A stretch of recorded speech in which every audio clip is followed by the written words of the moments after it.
The Greenskins are all about relentless aggression. They make use of waaaghs to double up on armies, scrap to cobble together upgrades for their armies, and even tribal confederation to unite all Greenskins under one banner to, you guessed it, make even bigger armies. But how do you go about using them in 2025? Let's take a look and find out, starting with the waaaghs. These are essentially what happens when a Greenskin clan gets so riled up and ready for war that their armies swell in the name of that war. To launch one of these in game, you need to reach 100 reputation, and this is primarily earned through battling and raising settlements. Your level of reputation also brings a number of bonuses for your faction, but as long as you stay out of the red, it's all buffs with no major downsides. Once at 100, you can launch the waaaagh, but they always need a target. Who you choose decides the potential rewards of the waaaghh alongside the target settlement to raise or be in control of by the end. The higher the target in the power rankings, the greater the reward, so don't be afraid to aim high to really make the most of these things. After this, you choose whether to dedicate the waaaghh to Gork or Mork, and all this really changes is whether you want to buff melee or ranged units for the duration. Once the waaaghh begins, all existing armies will gain a secondary army capacity that will slowly fill over time with waaaghh units. These are not chosen by you and are instead decided on a mix of factors such as the power of the host army and its location. Be aware that any armies formed after the waaaghh has started do not gain this benefit, and if you expand any existing armies, they'll still retain secondary capacity equal to their army size when the waaaghh was called. This all sounds really complicated, but all it means is, if you had an army with 11 units, it has 11 capacity for waaaghh units for the duration and cannot be increased even if you recruited more units. So it can be a good idea to fill up your armies before calling the waaaghh to really maximize this impact. Once the waaaghh is going, your only goal is to take the target faction's capital settlement and either ensure it's raised or occupied by you once the waaaghh comes to an end. It's important to remember that waaaghh units come with you into every battle, not just those against the target, so don't be afraid to give everyone a taste if you have to. Once the waaaghh ends, provided it was a success, you'll gain a trophy that varies depending on the type of target faction and their power level, alongside a choice between some waaaghh units or gold and scrap. Waaaghh units are essentially units you can instantly recruit, similar to regiments of renown, but not quite as unique, so all three options are viable depending on what you need. You also gain a small boost of reputation towards the next waaaghh if they're successful, so you really want to make sure that they are to keep the good times rolling. Next up, scrap. Scrap is the Greenskins' secondary currency, and it's mainly earned through post-battle loot and raising settlements. It can then be spent on a huge number of upgrades for your units by simply selecting a unit and clicking on the scrap upgrades button below the army. Some of these do require certain research projects to be completed first, and these cost, you guessed it, even more scrap. Honestly, I feel scrap is quite a rarity unless you're doing lots of raising, so you have to choose what you want more, territory or scrap. That said, the upgrades can be game-changing depending on your choices and what unit you are upgrading. You can give trolls actually decent leadership, rock lobbers explosive projectiles, and much more. The Greenskins also have access to tribal confederation, and this is one of the mechanics that actually goes unmentioned in their pause screen summary, and it's one of the most powerful that they have access to. If you battle the leader of another Greenskin faction and win, you'll have the option to confederate their faction. This means you can hunt down other Greenskin lords, take them out when they're not looking, and absorb their empire into your own in an instant. This allows you to grab a massive amount of land at once if you play your cards right, and can give you a major head start, especially considering how close most of the Greenskins start to each other. Lastly, they also have access to the underways. This allows them to move underground, making navigating difficult terrain such as mountains much easier. However, this also comes with the risk of being intercepted if you use this too close to enemy armies. If you are intercepted, you'll be forced into a battle, and if you lose, the army will be wiped out. It does carry some risk in this scenario, but most of the time it's just a way to get around difficult terrain much faster.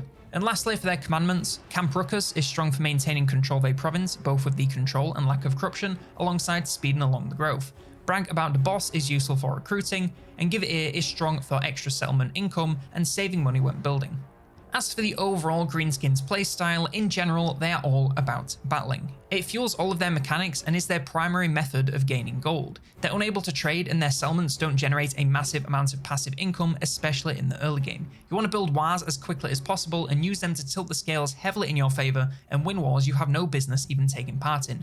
Try to target powerful factions you're going to be fighting anyway to ensure the best rewards possible, and use the benefits to aid you in all your wars to milk as much value as you can. Really try to invest in good units as soon as you can to make sure your waaaghh armies aren't a load of goblin spearmen that will hardly have any impact. Harvest scrap whenever possible by attacking some factions in regions you don't want to occupy and raising their settlements. The upgrades can be game changing, so are well worth the investment.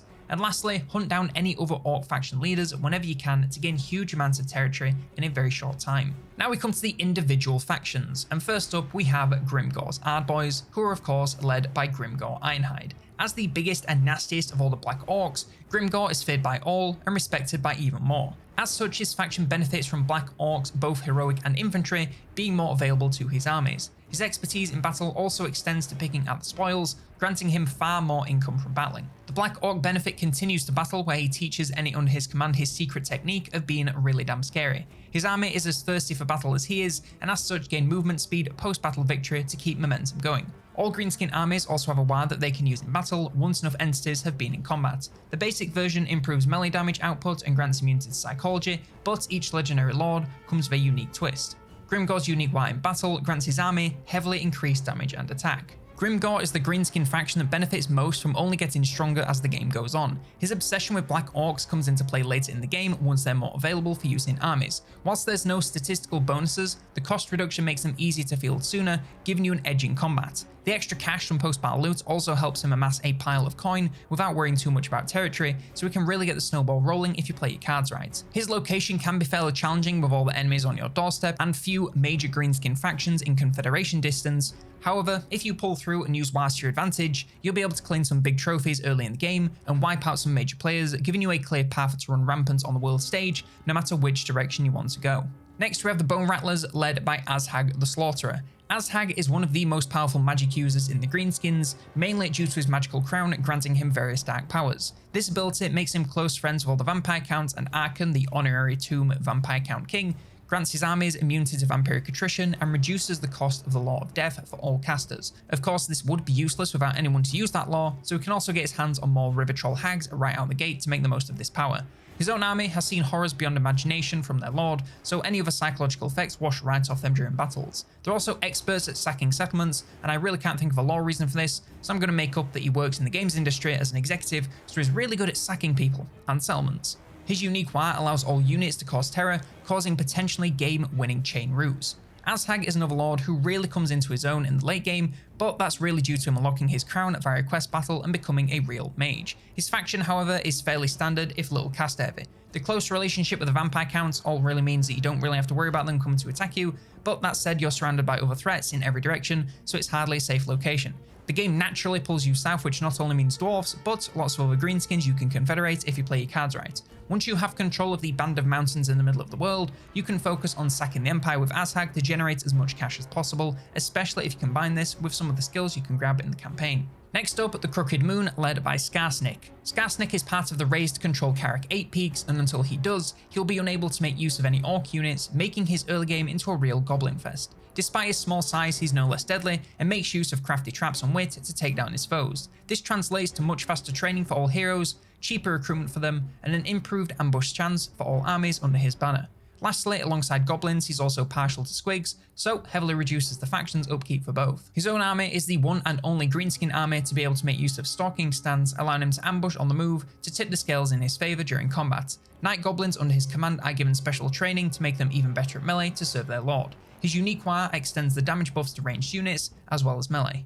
Of course, as Skarsnik, the focus is on getting control of Carrick 8 Peaks as soon as you can, and it's never really been easier.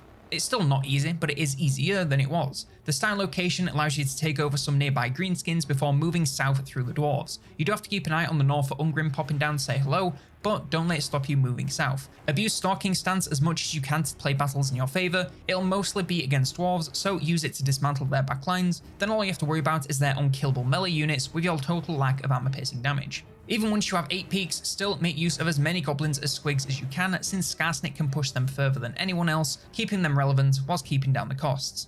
Next, we have the Bloody Hands, led by Wurzag the Great Green Prophet. Where Azhag gets his power from Magical Crown, Wurzag is all natural and the most powerful caster serving the Greenskin gods. As such, all armies under his banner gain an increased magic capacity to throw out in battle. He's also the most powerful of the Savage Orcs and is able to make use of them wherever he goes, instead of being limited to the Badlands. He can also make use of other Savage Orcs in his armies for a heavily reduced upkeep and magically give his armies improved movement range. His own army continues his focus on Savage Orcs, reducing their recruitment cost and improving charge and resistance, substantially improving burst damage and tankiness, provided no magic comes their way. His unique waard adds physical resistance to improve the toughness of his units, again, provided no magical damage comes their way. Waagh was once the best greenskin faction, but I really think he's fallen down the pack now that everyone has magical damage coming out the wazoo. You do want to spam savage orcs and casters, but it's a lot riskier than it once was, especially considering who's nearby and how much magical damage they can bring. You can't even get a ton of land super fast anymore, so it really is a bit of a struggle. Just make sure you're playing to the savage orc advantage with lots of charging and hit and run tactics to avoid losing your entire army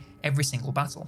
Next, we have the Broken Axe, led by Grom the Paunch. His unique faction mechanic is Grom's Cauldron. His faction collects ingredients from all across the Immortal Empire's map. This is mainly done by battling against different kinds of units. These ingredients are then combined in Grom's Cauldron and used to cook a variety of different meals that grant a range of effects for both Grom and the faction. These range from simple increased replenishment to totally changing how certain units work, such as granting explosive missiles for Goblin Archer units. Every so often a food merchant will appear somewhere on the map. Interact with them and you'll get a few choices. You can spend gold to gain a random new ingredient, you can take on a cooking challenge where you have to correctly guess what they're asking for. If successful, this will unlock a new slot for ingredients in the cauldron, so these are worth doing, but maybe a little later once you already have some ingredients. You can let the merchant cook, which cooks a random recipe in the cauldron, giving you a random set of effects. Or you can rob them for gold and scrap.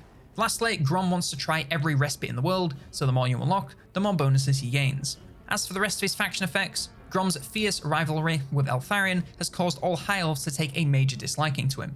However, as the largest of all goblins and a chariot enjoyer, all chariots and pump wagons in his faction are much cheaper to upkeep and hit a lot harder, so it's not all bad. For his own army, goblin units are tougher and braver, which combined with the chariot buffs can make pump wagons devastating and difficult to get rid of. His unique waaagh adds a small amount of regeneration for all units, making his army very difficult to get rid of if they can keep the waaghs coming.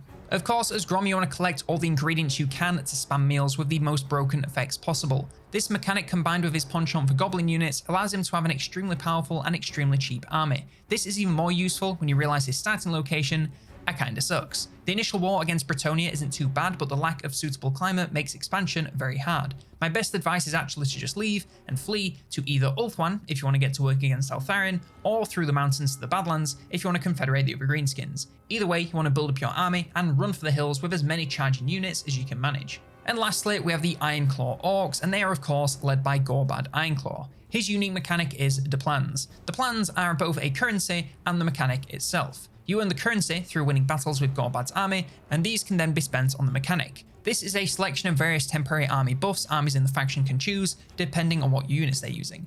Aside from the few you unlock at the start of the game, all plans require certain criteria to be met to be unlocked, and this ranges from having a certain building to getting a certain number of kills with specific unit types. Each plan comes with a very specific unit requirements in the army, effects they bring to those units, as well as duration and cooldown. Aside from this, for his other faction effects, his tactical mind allows him to maximize profits, netting him more reward upon successfully completing a war or raising a settlement. He's also mastered the art of supply lines, increasing the speed of global recruitment. All armies in his army are willing to work for low wages for the chance to fight alongside such a fine tactical genius, for an orc at least. His waaagh lasts longer, giving your melee troops more time to make the most of the boost. Gorbad's entire game really does revolve around the to-do list that is the plans. You will spend a lot of time checking the requirements for plans and going around checking them off as quickly as you can. The upside is that you can experiment with unique unit combinations that you probably would never use and make units that are often seen as useless a bit more viable.